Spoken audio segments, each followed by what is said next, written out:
padong tag LTO taklo baaw palo yan. LTO palo Leyte kapakyaw ko e-bike mahalar magpangayo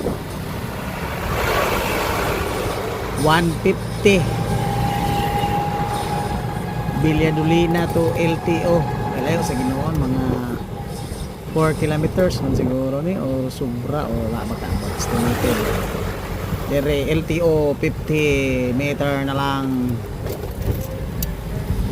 tuning area na po dire second time nga nakabalik og LTO palo Leyte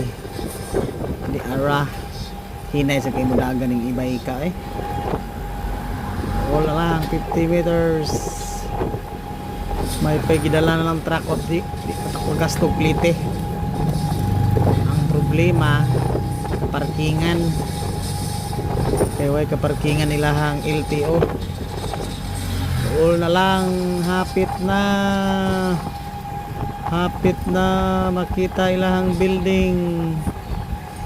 doon na lang jud gamay na lang ko ang di ara nakita